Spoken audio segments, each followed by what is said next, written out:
Welcome back, y'all, to the final episode of Season 1. I'm your host, Paige Patcher. In today's episode, we're going to talk even more about the empowerment effect. Before we do so, let's take a quick look back at our first season. It's been absolutely amazing. In episode 1, we talked about the confidence factor, exploring the notion that you must act before you feel confident. Because through your beautifully perfect, imperfect action, you build your confidence and your clarity. And that's exactly what you need to create momentum. In episode 2, we talked about the energy of money and abundance. We explored my very non-scientific, sciencey way of looking at the frequency of your thoughts and how they affect everything in your life.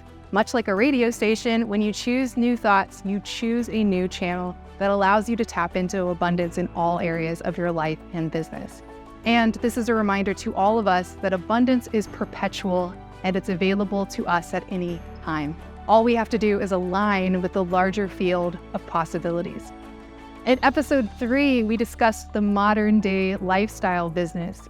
We looked at ways to define your lifestyle vision first so that the business you create aligns with how you want your life to look and feel. In episode 4, we explored your role as a mindful influencer, because your business holds the potential for improving people's lives in a big way, provided that you step up and shine your light on truths. Because it's when we practice using our voice and saying the things that are truly important, maybe even uncomfortable at times, that's when we can make the biggest impact. And here in our final episode of season 1, I'm super pumped. Let's take things even further. Because you see, we're in this moment of history that is truly unprecedented. And in these moments, when millions of people fall into despair, the most magical thing that we can do is shine brighter.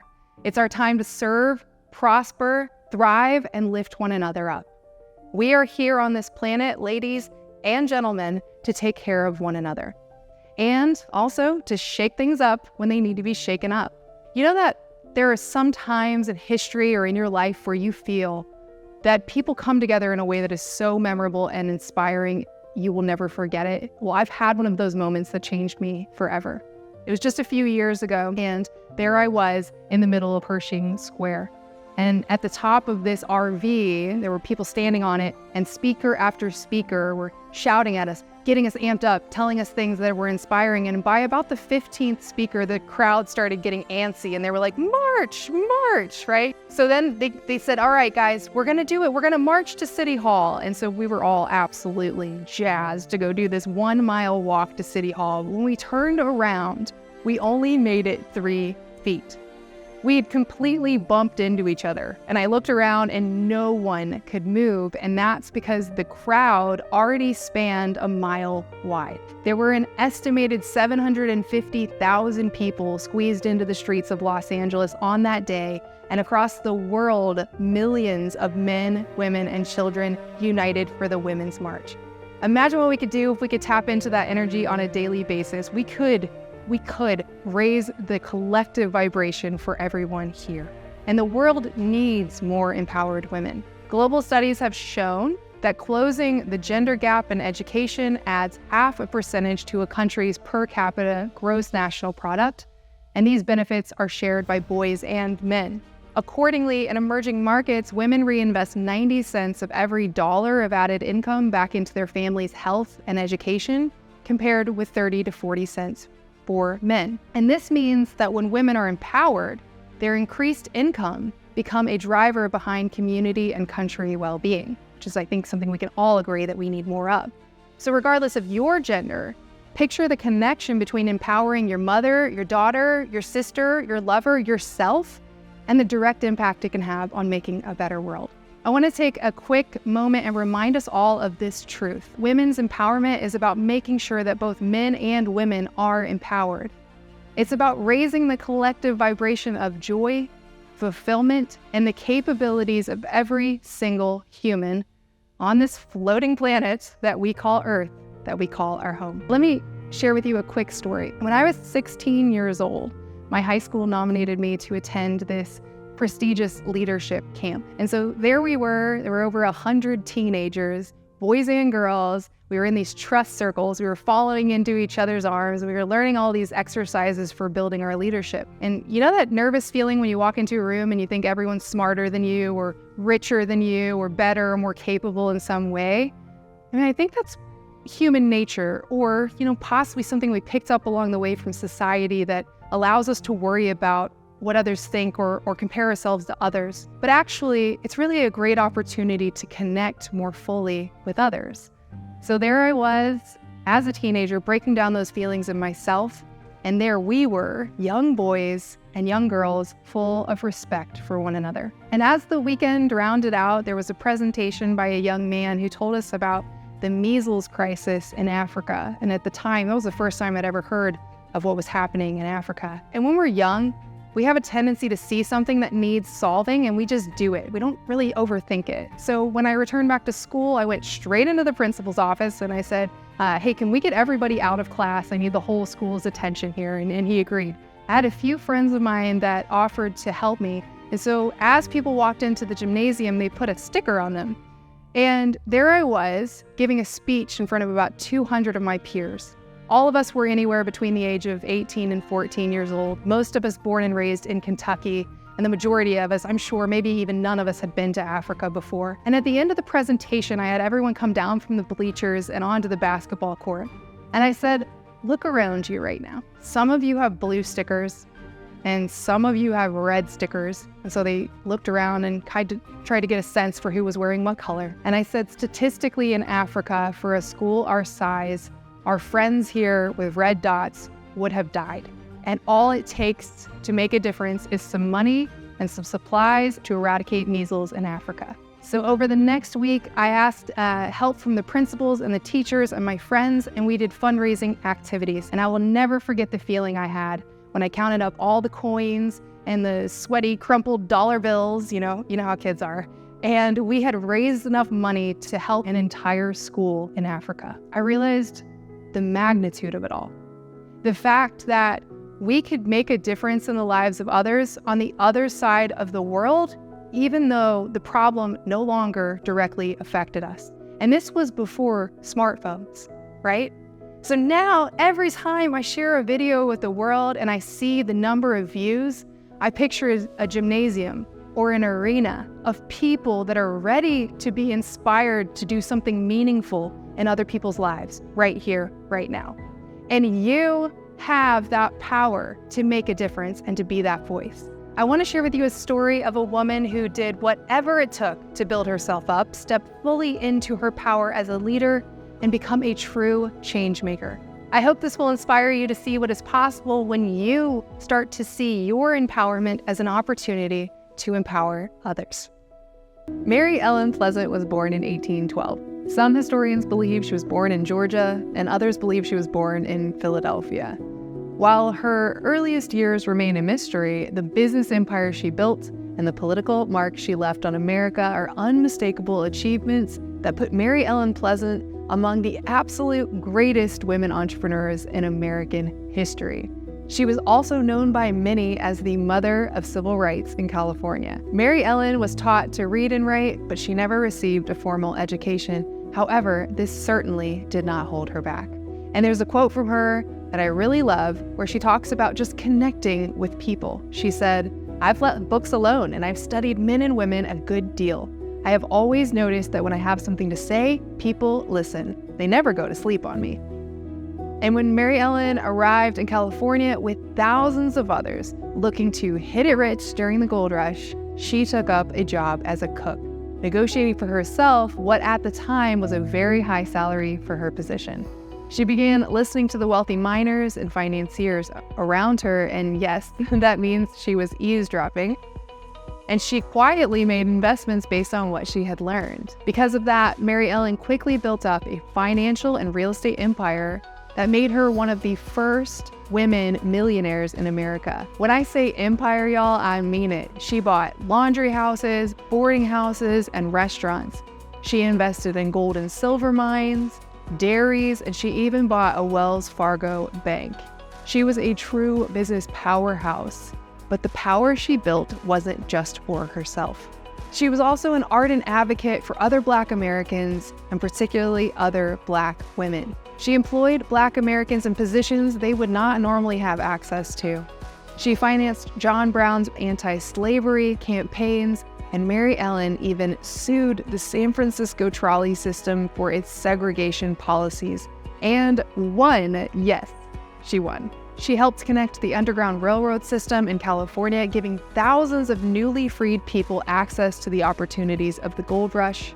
Mary Ellen Pleasant was a titan in her industry, a financier and empire builder, and she used her empowerment to empower thousands, if not millions, of others over the course of her lifetime. Our guest today, Eden Bridgeman Sklinar, has established herself as a leader in business and a person who, in the tradition of Mary Ellen Pleasant, is using her empowerment every day to empower others.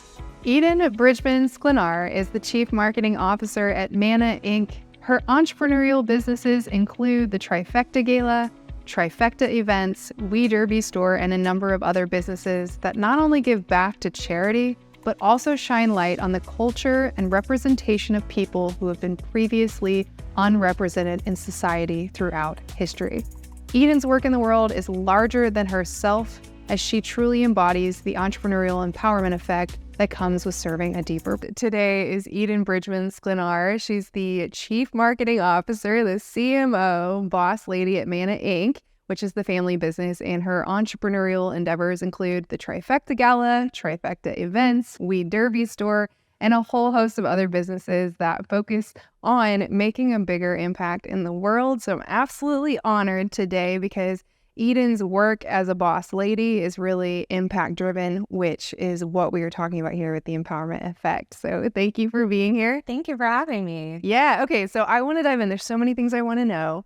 A few years ago, you decided to start the Trifecta with your brothers. I say I brought them along in my process. Well, of course, because you're the boss. Yeah, I brought them along in the journey. Yeah. Yeah. So where did that stem from? What were your feelings when you were realizing that you were then going to bridge the gap of being in your corporate role while also starting something brand new? Was it your first business? I have so many questions. I'll just rattle those and let you speak. So I think it was born out of the idea that too much is given, much is expected. Mm-hmm. So the Trifecta was a way for my siblings and I to begin to have something that should be part of that legacy building. So our parents have been outward in the community as far as their giving and trying to provide opportunities, left and right, whatever it might be.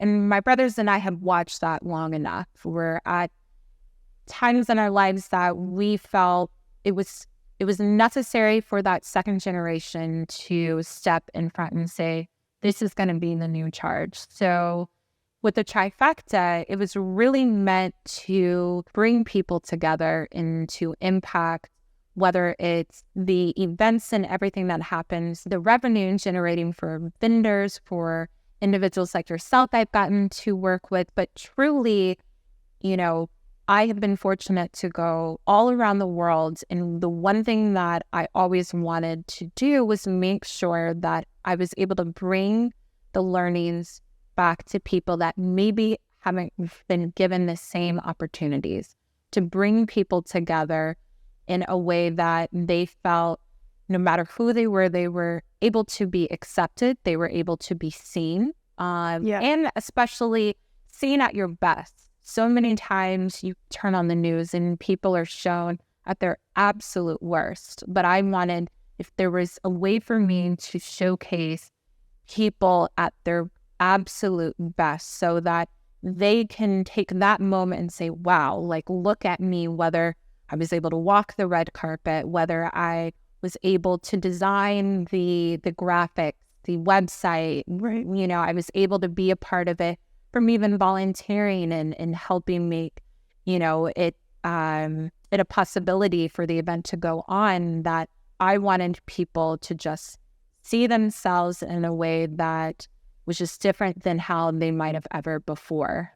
So it's been an interesting journey. I'll say it's been extreme growth in a short amount of time, which is a blessing and a curse. Okay. Because you're definitely learning a lot on the fly and smiling through times where you're like, I don't even know what I'm doing, but I'm going to smile through it and pretend like I know all the answers, even though no one does. Completely. Yes. Well, if I can just do a little bit of bragging on what Eden is talking about, the Trifecta Gala is a annual charitable event, and it's circled around the Kentucky Derby experience, which is what, at least 147? It'll be 146 this September. It'll be 146 years running the Kentucky Derby this September, and the gala is meant to both give back to charitable efforts, which is what you're talking about, of bringing that back into the city no matter how far and wide you travel. And also it's a diverse cultural experience, and might I add, putting African Americans rightfully back into this beautiful, fashionable spotlight that is the Kentucky Derby, that we're so used to seeing a lot of white faces. So so I absolutely love what you're doing with that. And I think it's amazing that you just threw yourself into the fire of doing it and always knew that it was going to be for a bigger cause, for a bigger purpose. Because I think if you can make it not about yourself, there's enough going on that you can focus in about you. But when you make it about something bigger than you, I feel people really gravitate to that. Right. Making it about everyone else. So that's probably what gets you up in the morning. Can you share, I know it's always really glamorous to talk about the ease of it all. And were there times along this journey going, wow, now that I'm the entrepreneur in this sense, I feel less than confident. And then, can you maybe tell a story of that, how you got through that? Yeah, I think, because, so our first year putting it on was, I'll say, if I would have just stayed right there, it'd have been golden. Because it was where you drop the mic and tell them to sit their waiter. And like, oh my gosh, this is so easy. Because it was invitation only, so I controlled the guests and you knew exactly every single person on it. It was about 230 people. So much more intimate. The next year, I opened it up for anyone to be able to purchase a ticket. So now you have people coming through your doors that you have no idea who they are, and they have opinions and expectations that you have to meet. And that was extremely scary, because now you're faced with, can I achieve what I have promised someone through them purchasing a ticket? They have bought into the idea that you were going to give them, whether it's a certain service, a certain experience, product, whatever it might be, and have to deliver. So I say every year, we always like to think, how many years of my life did I just carve off by doing the event? But I think the way I've been able to get through it is through my own personal faith. That I think is a huge driver in everything that I do. I have really amazing people that have been able to see the vision and go through the blood, sweat, and tears right with me. So having that true team to be around you and lift you up when you feel, I don't think I can do it. And I also have learned it's okay. It's okay to cry. It's okay to scream. It's okay to do those things. Obviously, maybe not in public, but it's okay to go through those emotions. Yeah. Or maybe in public. With the world we're living in nowadays, vulnerability needs to be front and center. Oh, absolutely. Yeah. And especially even for my team, being that level of vulnerable, I think has allowed them to understand that we're in this together. Yes, I may be the one leading you all, but I need you all just as much as you need me in this process. So having that idea that I don't need to have all the answers. That's where a great team, and making sure you have experts in the areas that you may not be an expert in helped me navigate through. But yeah, it's that team and a lot of prayer. I won't lie, a lot of prayer through it. So what advice would you give to a woman who's either working that corporate job and thinking about starting something up, or really is just in the beginning of being an entrepreneur and just is feeling less than confident? What would be your advice for them? It's tough because I don't want to say, just dream big or just go for it, because it's not that easy just to say. But what advice I would give them is, you only have one life and you only have a certain amount of time, and none of us understand or know how much time we're given. So either you're going to use that time focused in on something that may far exceed your wildest dreams, or you're just going to coast through and at the end of life say, I wish I would have, and insert whatever that might have been. So my advice to them is to remember that your time is limited. Your time is limited, not even in the sense of an end of life. If you don't even want to have to look that far, but your time is limited within the day. And happiness is only in the time, per se, if you're awake, besides I'm super happy when I'm sleeping, but it all out. But if you are going to be awake for X number of hours, don't you want to do it? Or don't you want to be awake utilizing that time in a way that's going to make you so happy? And is it going to be easy? No.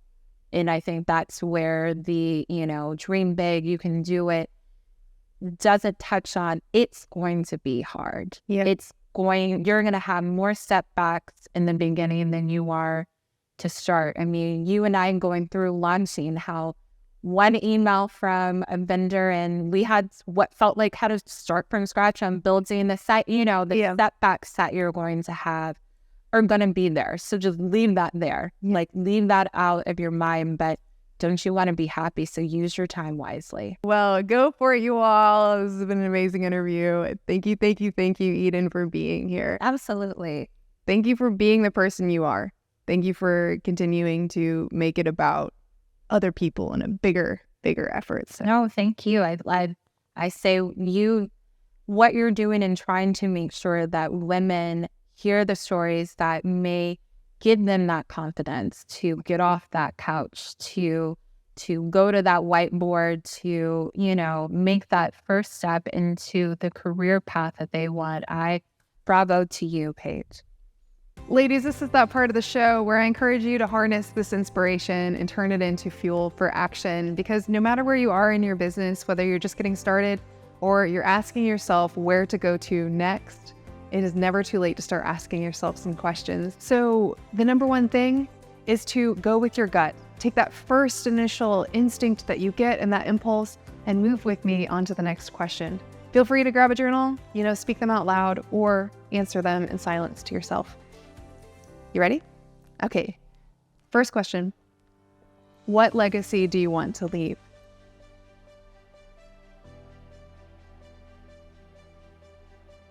Okay, I know that was a big one, but I also know that something probably came to your mind. The next question, how can you show up more authentically?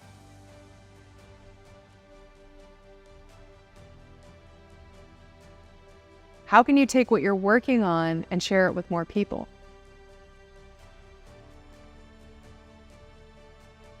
What can you add to your vision to make an even bigger impact?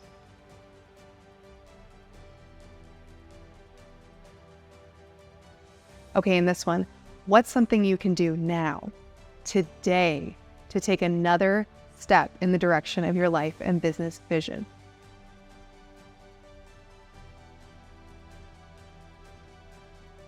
And one of my personal favorite questions to ask yourself, if you're feeling nervous at all about the next step to take, is ask yourself this: when I go all in, what's the best that can happen?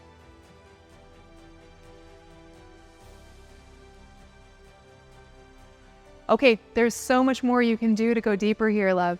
And we've got more resources, more missions, more milestones, and a few surprises along the way for you at our website, empoweredboss.com. So be sure to head on over there, and then you can take things to that next level. Maybe this is the one thing you can do today to take a little bit more effort towards that vision you have for yourself, because you are worth it. And to close out today's episode, we learned that when you give yourself permission to play all out and serve a bigger purpose, you give others permission to do the same. From the story of Mary Ellen Pleasant, We learned that a woman who had no formal education, who eavesdropped in order to figure out what she needed to do to take the first step, ended up building an empire step by step that helped thousands, if not millions, of people in her lifetime. We also learned from Eden Bridgeman Sklinar what is possible when you make your business efforts about something bigger than yourself. And this always inspires me because what happens when we give ourselves permission to play a bigger game and to lead a movement is that we give permission to others to do the same. As we round out season 1 of the show, I am incredibly thankful you're here. Thank you for showing up for us to watch this, but most importantly, thank you for showing up for yourself, because your fulfillment, your best life in this world is going to have that ripple effect on everyone around you. And as always, I'm Paige Batcher. My team and I are on a mission to enhance the empowerment effect that's created when women step into their purpose, tap into their mission on this planet, and step up to make a bigger impact. On the next season of Empowered Boss, we're going to talk about so much more because, quite frankly, we're just getting started, okay? So if you would, do me a favor, go to empoweredboss.com and let us know what you'd like to see on season 2. I'll see you there, and I'll see you soon. Cheers.